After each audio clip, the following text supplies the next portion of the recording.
Putin is getting ready to help support rebels there, as Russia's control over Armenia weakens. According to expre.co.uk's sources, Vladimir Putin has taken a renewed interest in Armenia now that it is looking west and is prepared to exert dominance over the country if it disobeys. This week, after Armenia took another step toward the west, Russia issued a cryptic warning.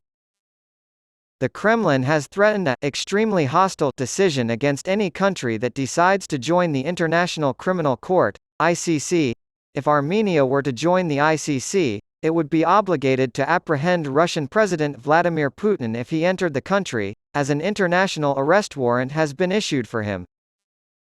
However, it appears that Yerevan has not listened to the warning and is willing to press ahead with its ICC bid, claiming that it is not aimed at Russia but rather at protecting Armenia's national security.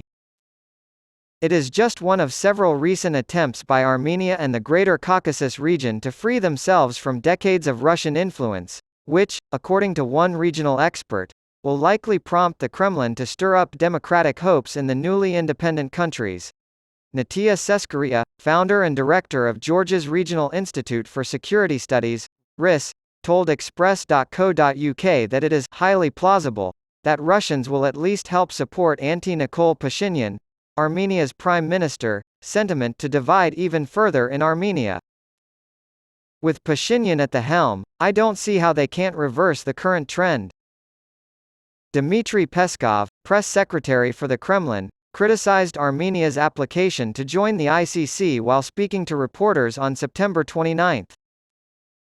Armenia knows very well that we are not parties to the Rome Statute, and Armenia is well aware of the difficult decision adopted on the basis of this statute, he warned.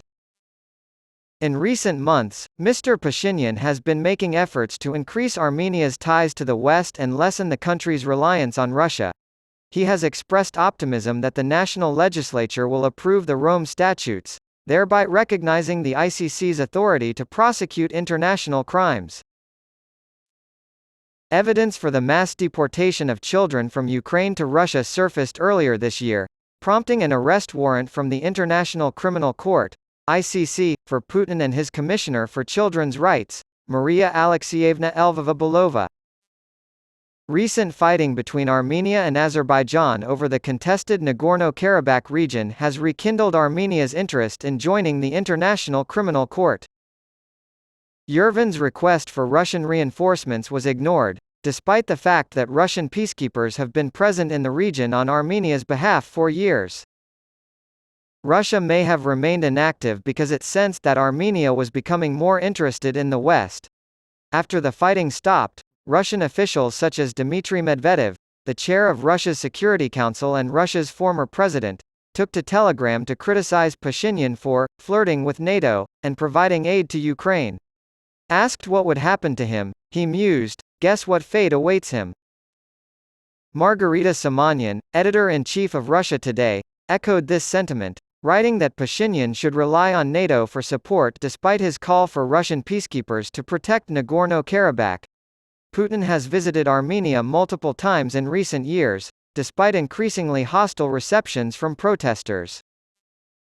Armenia is still a member of the Moscow-led Collective Security Treaty Organization, CSTO, military alliance, alongside Belarus, Kazakhstan, Kyrgyzstan, and Tajikistan.